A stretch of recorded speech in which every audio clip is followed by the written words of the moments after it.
Breakthrough Studios, the AusBiz COB is the key stuff you need to know about the day in business and finance.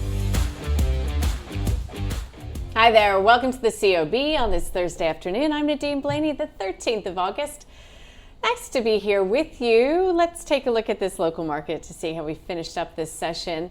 And up might be the wrong word to use. I mean, we're up off the lows of the day at least. We hit those lows around 11:30, just before that. So a bit of buying into the close. This is the COB Australia Index. It is done and dusted for the day, down by 0.2%. We will check in on the S&P ASX 200 in just a tick when the last of the day's trades go through. All right, so let's leave that there for now. Get to some of our three themes. Earnings hangover for one. I mean, yes, some of the results that came through today not looking crash hot. I guess that one could apply to TWE as well, although when you put that into context, TWE did flag any of its sort of hangovers from past strategies to market earlier in the week. So pretty muted response to that result coming through. Telstra loses bars. So not doing so well in terms of performance. I mean, growth coming through, but they are buying back some shares and lifting the dividend. And today as well, we've got Korea chipping in. Very clever. We like that. So let's take a look at some of these sectors to see how they perform today. And look, there's Telstra losing ground, losing bars, so to speak, off by about 3%. We saw a lot of the negativity extending around that telco space. In fact, we did see 6 out of the 11 sectors lower overall. So telcos, leading that sector losses down by 2.6% overall. And then we had some pretty punchy losses here for the likes of Rio Tinto coming through. So we got an update on one of its aluminium smelters, and that has seen its share price down by 3.3%. Materials underperforming overall, off by about 0.75%. Taking a look at consumer discretionary, another sector really in the doldrums. Tomorrow we get a read from Baby Bunting, which will be really interesting. That company's been dealing with some of its own challenges, but is really kind of poster child for what's going on in terms of the discretionary retail space. And Premier picking itself up off the mats after we got an update from the company the other day. Things not looking great in the UK. Actually closing some of its XC Peter Alexander stores there. One bright spot today was ANZ, up by a very solid 5%. That is as mortgage applications fell 12% following the federal budget and CGT changes. Housing loans more than 90 days overdue, edging higher, but hitting the mark when it comes to that 2030 transformation program. So things looking good in terms of share price reaction. Already talked about Telstra, lower revenue, lifted its dividend, and that $1 billion share buyback. Origin was out today. Markets earnings of $1.7 billion above guidance, declaring a 30-cent fully franked dividend. Expects FY27 energy markets earnings of between $1.55 and $1.85 billion. Treasury wine fell into a $1.1 billion loss, after heavy write-downs, mainly in its U.S. wine business. It will not pay a final dividend. And underlying profit up 5% at ASX, driven by growth in operating revenue, partially offset by increased expenses. That was the stock of the day today. We'll get there in just a moment. We spoke with IAG CFO, today. Annual profit was down by 25%. However, the company slightly increased its dividend and provided FY27 guidance. CFO William McDonnell, we spoke with him about the drop in net profit, which he contrasted to underlying profit. Underlying profit is strong, and we're really pleased to be able to deliver this in a year where there were more natural perils. So we have a margin of around 15%, and really importantly also growth. So we had strong growth this year. And you can catch that full interview online, ausbiz.com.au, if you're listening to this in podcast form. We have a whole library, you could call it, of content related to reporting season, alongside CEO interviews as well.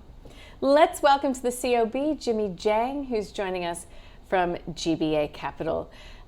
Jimmy, nice to see you. Just any sort of opening thoughts on market performance today here locally? Afternoon. Yeah, look, it's a little bit of a discrepancy that we're seeing of what happened in the US overnight and what we're seeing internally. So we obviously saw those CPI data's coming out, really, really weaker than the expectations. So that obviously kind of fueled the price of gold.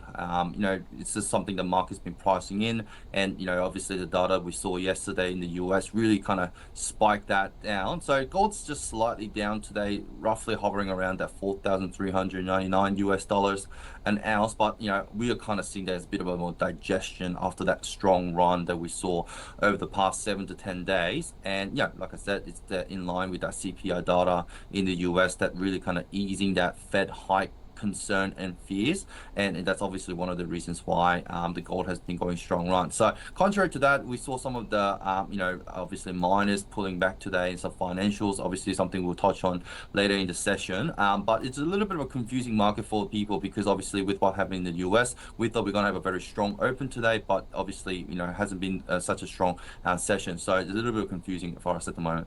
Okay. I'd like to get your thoughts on a couple of these results. I mean, was any one a standout to you? You can take your pick. Oh, look, I think we kind of have to start with ANZ. Although the CBA, it was down close to about 2.5% during the session, ANZ's quarterly update was pretty strong. So their cash profit was, roughly about 1.9 billion, which is largely in line with the expectation. Revenue was a bit flat, but the group net interest margin ticked about 1 basis point to about 1.54%. That obviously struck out the markets division, and also NIM was, for about 4 basis point higher as well. And obviously with this higher rates, really boosted the bank's return on their investment book. But what kind of was a bit concerning to see, but not too much alarming, was their credit quality. So there was a slight deterioration there. The debt remained quite minimal, but the housing loans more than 90 days overdue rose 3 basis points to about 0.86%. So that's worth watching, obviously, with what's happening in the housing market at the moment in the East Coast.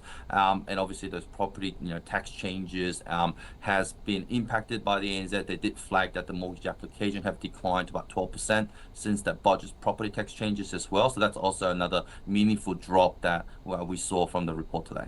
All right. How about ASX's result? It was our stock of the day. I'd love to get your view. Yeah, look, they handed down their full year numbers, very strong result. Obviously, the share price reflected that today as well. So their underlying annual NPAT was up around 5% to about $536.4 million with 1.74 cents dividend as well. Obviously, that was driven by their stronger equity trading volumes and the volatility through the year, which is something should be expected. With this kind of volatility that we're hitting on a weekly basis, I wouldn't be surprised if people are making changes to their strategies in the portfolio, especially in the insta level as well. And some of the concerns that we should be highlighting, despite the good result, is obviously the management reaffirming that markedly high expenses will continue to wait. Obviously, those expense growth guidance is unchanged at around 18 to 21%, but their capex guidance is also unchanged as well. But they obviously did mention that it might potentially be higher throughout the year, and the outlook is obviously still encouraging. ASX is obviously calling out their strongest listing pipeline in 7 years. Just in the recent IPOs, they had a very strong start of the year, and listings revenue came in around $215 million with a strong start of financial year 27 cash trading as well. So looking quite positive for the company. All right. Can we just go bigger picture now? Get your thoughts on gold, kind of dividing the market right now as to which direction it is likely to head. Look, I think there's a large 3 points that people should be really, watching out for as to the motive of the gold price driving. So number one is, it's not a news for everyone. It's a U.S. federal debt is circling roughly about 39 trillion US dollars, with the interest cost alone running near about 1 trillion US dollars a year. So that's a physical point where structurally supportive for this hard assets at the moment. So that's why a lot of those big concerns around the high US debt is obviously going to be rolled into the gold, and that comes back to my second point, which is a central bank. So they're not really talking about diversification alone, they're actually executing the strategy. So 244 tons was bought in first quarter, and another 41 tons in May by the central banks.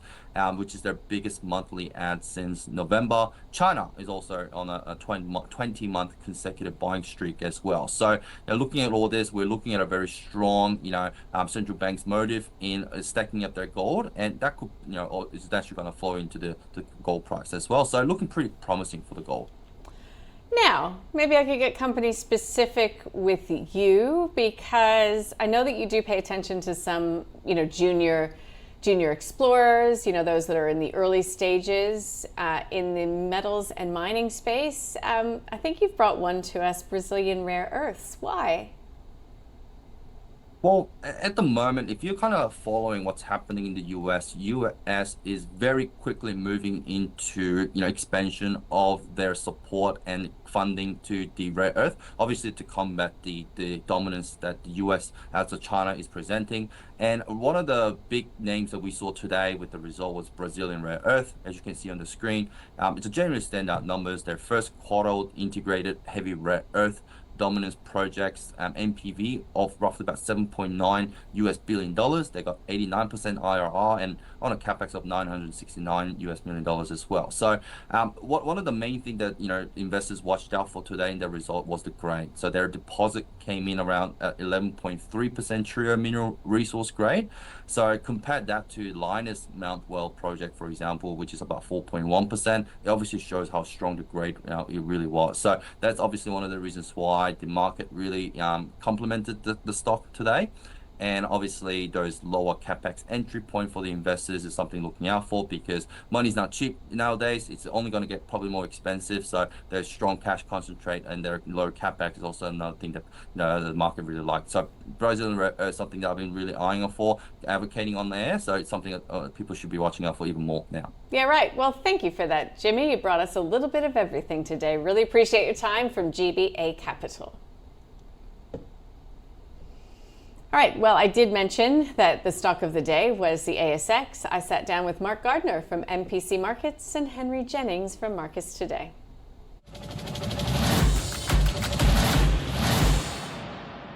Ship has turned. I think it's fair to say it's up 11.5% today. So the ship's very much turned at the moment. And I guess, what we're seeing is volatility and volume. And that is a fantastic tailwind, I guess, for an exchange platform like the ASX. We're seeing it in the US with numbers coming out of Robinhood and these sorts of things, and it's very much being driven by that volatility and the volumes, retail investors getting involved, ETF volumes, and I guess the concern of the market has always been the pipeline for the IPOs. Ship's turning, and there's a lot to like about it, and obviously being involved in the markets here in Australia, you want the exchange to do well.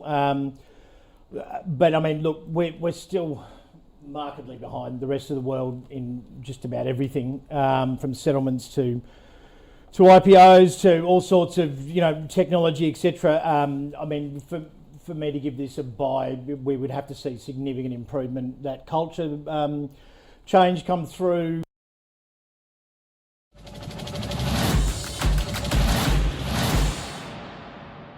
All right, let's take a look at some of the market leaders today. And one company that we did not mention in the preamble when we were talking about results was Cleanaway. It had a takeover bid launched by EQT, and it sent the shares significantly higher, up by 15% to $2.73. There's the ASX, Centuria Capital, in relation to results as well, up by 5.6%, Origin Energy, and Elvera Lithium.